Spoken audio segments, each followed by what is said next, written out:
The International Labour Organization, ILO, has asked the National Assembly to review the child labour provision in the Labour Act to meet international standards and respond to current trends. The ILO country officer, Dennis Zulu, made a request at a meeting with Senate President Bukola Saraki in the National Assembly.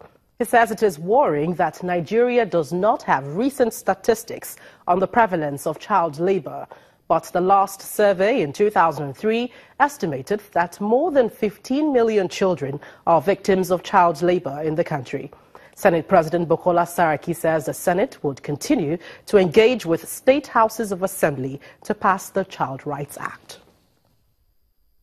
What then are the gaps or challenges as we fight child labour in Nigeria?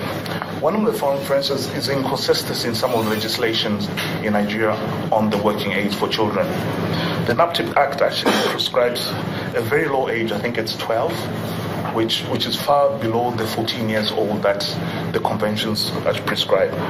At the policy level, we've worked with the government, with the Ministry of Labour and Employment and other partners to put in place a national child labour policy, an action plan. So this action plan and policy have with it what we call a hazardous list.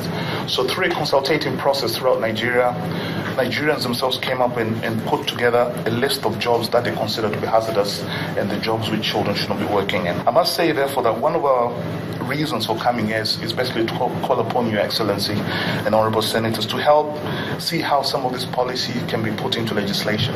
Because as you know, policy is basically policy and is not enforceable by law. The Senate, as part of the Children's Day, we had the opportunity to have a roundtable discussion with state assemblies across the country, looking at where we are on the Child Rights Act of 2003, which you're aware some states are still not domesticated this. And we got some commitments from them, hoping that the states that are left, I think about 12 of them or 14 of them, will work very hard to see that before the next Children's Day, they will see that these act and domesticate in their state.